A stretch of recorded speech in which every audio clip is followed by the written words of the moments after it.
I have always taken marriage very seriously, probably even too seriously. I never walked out on my wife because I did not see anyone around except my only wife, and there was no need or desire to do so, although I must admit that many women tried.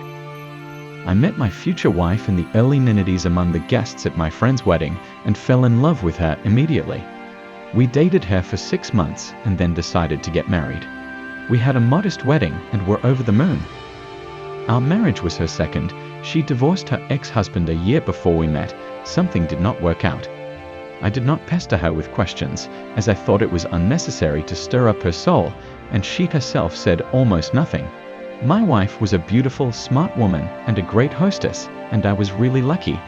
When we married, the whole country was in disarray. There was no normal and stable work. She was a doctor and worked in a military unit. I, apart from my main job, managed to work in 2 other places, and it was not so bad. I wanted very much for my family to have no need. From the first day I met my wife, I was very touchy about her. I loved her madly. I literally carried her in my arms. I considered her the closest and dearest person. 2 years of our life together had passed, but we were not able to have children. This really hurt her. She was very upset, prophesied to me that I would leave her because of her infertility. She was diagnosed with a fallopian tube obstruction. It was a terrible blow for her, but I did not despair. I stood by her, supported her, calmed her down, told her that she was my destiny and that I loved her more than life itself. I reassured her that I could do everything necessary to make her successful in life as a mother, because medicine can now do a lot. She believed me, smiled at me, and for the sake of her smile, I was ready to give myself, only to make her happy. At that time I worked a lot, I had a goal, and I persistently went to her, constantly needed funds for various examinations by various doctors, consultations at institutes, purchase of medicines. We went and did several operations in different clinics, all sorts of witch doctors and all that. Each time I believed that this time everything would happen and my wife would finally get pregnant and then we would heal for real. But in spite of all our efforts, nothing worked. It took almost 5 years. My wife lost all hope and put up with it, but I was always optimistic and did not give up. I continued to believe in a miracle. My energy gave my wife strength. She always told me that it was easy for her to be with me, that she could look forward to tomorrow with courage and confidence. I believed her because I thought she was the person for whom I was born, and I had to live my life for her. She was my strong backbone and my unbreakable bastion. If she is there, I will overcome everything and be able to do anything. One day my wife and I read an article about the Human Reproduction Institute and the possibility of artificial insemination. The idea gave us new hope, new impetus and strength to strive for our goal. I was ready to turn the earth upside down and was more confident than ever that this time we would succeed. The surgery itself and the rehabilitation period were very expensive by my standards at the time, so I started looking for a way to earn the required amount. A small town, we have no special choice, but I somehow came across an ad in one magazine. The Reserve Soldiers, we invite you to serve under contract, decent wages and all that. In general, tools were recruited for certain types of work in certain places and were paid good money for the work. I had a chance to serve in the Marines for real, and God did not spare my health.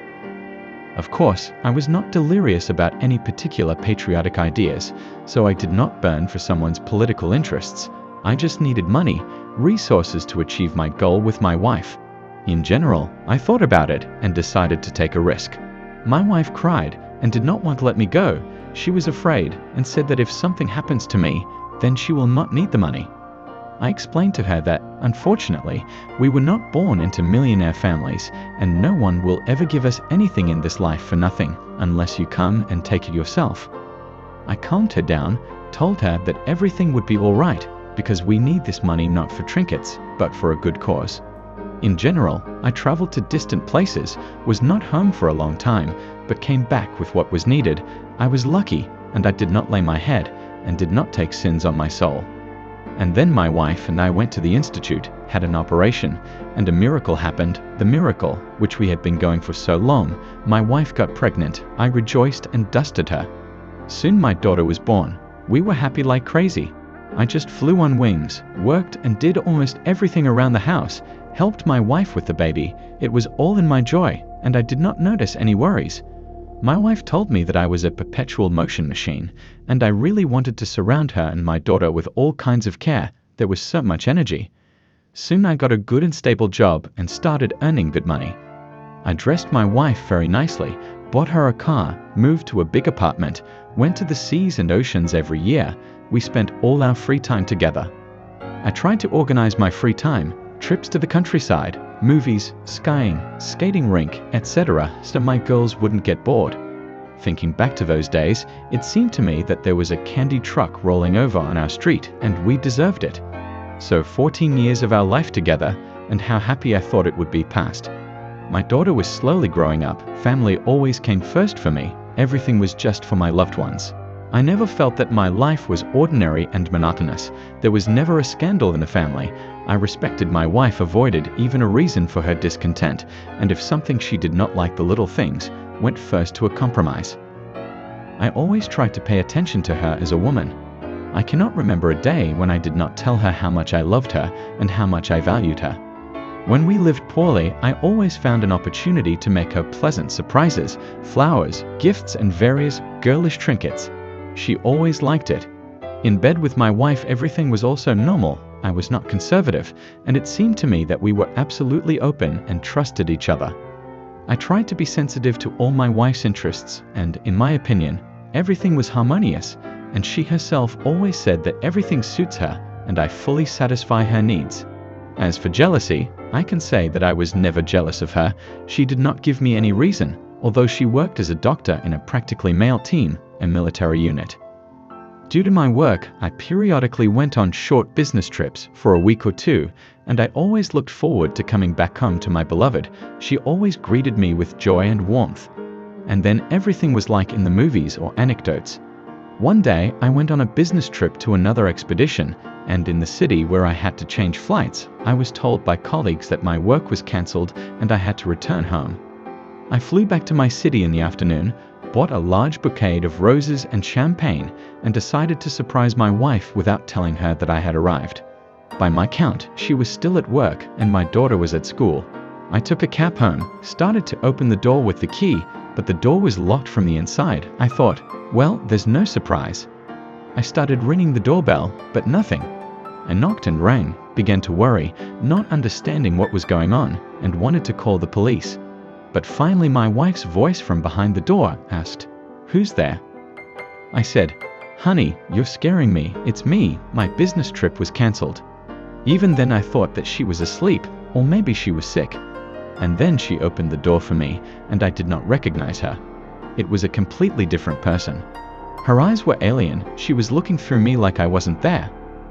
I went into the hallway, and through the open door into the hall, I saw some military officers sitting in an armchair. Only then did I notice that my wife was wearing a robe over her naked body. Suddenly, I realized everything. She said to me in a calm tone, "You're bleeding." I saw that I squeezed the bouquet of roses with such force that I literally squeezed it through my fingers. For the first time in my life, my legs trembled so much that I just sat down on the floor at the door. It's hard for me to describe in words how I felt at that moment. I was short of breath. I was panting. My head was a whirlwind of thoughts. It was like a dream. I couldn't believe my eyes. It didn't seem to be happening to me, because it just couldn't happen to me. In principle, my wife is incapable of it. Then she said, "We need to talk. I hope you're not going to cause a scandal. It's not his fault." But I couldn't even stand up at that minute, let alone scandalize. If I had been angry, I probably would have done something irreparable, but now I realize, thank God, that I didn't. I didn't see him disappear from the apartment unnoticed. My wife and I stayed. She sat down in front of me on her knees and said, "It happens in life," and she cried. Then she started telling me how many times in our lives she had cheated on me. I had thoughts that she wanted to destroy me, but she went on, telling me that the very first time she had been with her ex-husband at the beginning of our relationship, when she and I had just started dating. She said that she met her ex intentionally and gave herself to him to prove to him what kind of woman he had lost. Then she cheated on me with some military medic in another city when she went to a refresher course. She gave herself to him out of pity. He was very romantic and suffered because he had recently divorced his wife and was reading poetry to her. Then there was another military doctor, but already in our town, then another and another, and finally she approached the last one, with whom, in fact, I found them at our house. She said that they had been having an affair for almost a month and that she had wanted to break up with him for a long time, but hadn't had time. She said that they always met at work and that she was nasty because she desecrated our house and so on. When I listened to her, I asked, "Why do this to me?" She sobbed straight into a scream and said that she could not explain to me the reasons for her actions. It was an inexplicable passion and there was no excuse for it, and it was up to me to make the decision. At the same time, she swore that if I find the strength to forgive her, she will be faithful to me to the grave. For the first few days, I couldn't sleep or eat, went to work like a robot, spent my nights in a cold sweat, drinking water and smoking non-stop. My colleagues asked me what was wrong. They said I was all black. My wife saw what was happening to me and was constantly crying and begging for forgiveness. I didn't know what to say to her, and so I kept quiet. I didn't know where to go or fail. My head wasn't working at all. Later, many times I was going to talk to my wife, to share my soul as I had always done before, to tell her how much I loved her, but I could not find the right words. There was a lump in my throat all the time, which I could neither spit out nor swallow. Thus passed half a year. During this time I kept thinking and remembering our life, digging in myself, looking for answers. Maybe it was just me, and I was doing something wrong, gnawed myself all over with a guilt complex. During this time I distanced myself from my wife, both emotionally and physically. Thoughts of sexual intimacy with her did not even arise. I became afraid of having sex with her. I don't know how to explain it. It seemed to me that I was not able to satisfy her, so there was no reason to go to bed, just to embarrass myself. We communicated with her on everyday topics. I paid attention to my daughter without prejudice as before. Most of all, I wanted my daughter not to suspect anything. Then she was at the beginning of adolescence, and I did not want to hurt her because she had nothing to do with the circumstances. Then later on, the emotions went away and the pain in my soul subsided somewhat. One day, I decided to talk to my wife and told her that I did not hold a grudge against her, that I loved her as much and was ready to go into fire and water for her. I told her that what had happened must have changed something in me, but that I could not understand what it was yet, and that I probably needed time for that. I asked my wife to promise me that if life with me was not what she wanted it to be, then let her tell me right away. I would not hold back. No reason to waste time. Life is one and things can still work out differently and with another person. We became close again, but not as close as we had been. I tried to be the same as before, but in bed with my wife I began to have incomprehensible problems with potency, which made me know myself even more. So another 6 years passed, and the family was always in the first place for me, and the question of whether she was cheating on me or not, I stopped wondering. She was just as beautiful, smart, a great hostess and a good mother. Yes, I forgave her, but something in me broke, scorched everything in my soul, empty. This poison poisoned me to the bone. My indestructible bastion collapsed like a house of cards, and the feeling of new somehow no.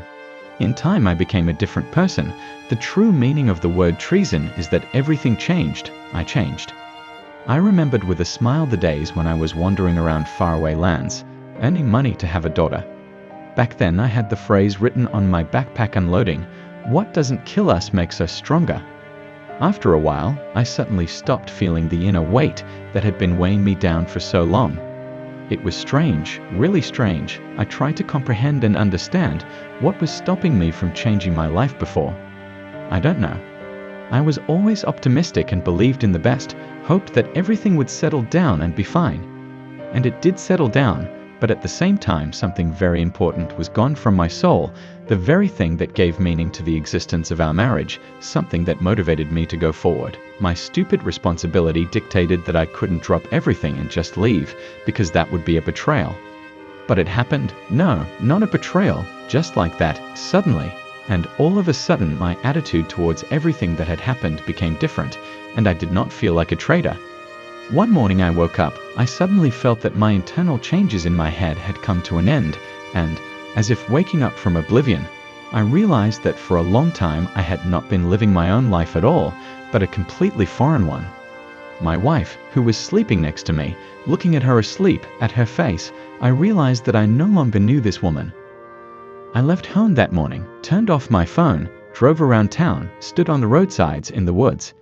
It's hard to explain, but it felt somehow easy, and I felt like a bird out of its cage. It felt like I had paid in full for all my mistakes. I thought and remembered, and became more and more aware of my freedom. In the evening, I returned home, where I informed my wife of everything.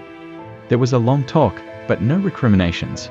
She cried, saying that she had been waiting for this day all this time. Strangely enough, I no longer felt pity for her. I correctly explained to her my understanding of life at that moment, and she told me hers. She asked for forgiveness over and over again, and I told her that I had forgiven her long ago, but that I was no longer the man she had married. We lived almost 23 years, all 15 years until the tipping point. I lived only for her and my daughter, and the next 8 years I don't even remember. During this time, I have never reproached her for anything. I lived through everything, but during this period a lot has changed, and first of all my understanding and attitude towards everything. I realized that further marriage with her is a waste of time. My daughter grew up and almost jumped out of the family nest. My wife came to terms with it. I think she realized that our paths had long since diverged, and we were just, by inertia, walked side by side. But to be objective, because there were good things in our life, while I was in the dark, nothing existed for me, and I was happy. We finalized the divorce. I explained everything to my daughter. She is old enough to understand everything. We continue to seek her, much more often than with my wife. Life goes on. The emptiness that echoed in my soul for so long does not ring anymore. There is no permanent woman, I am afraid, and I do not want to. Now I know for sure, what does not kill us at once, it makes us invalids.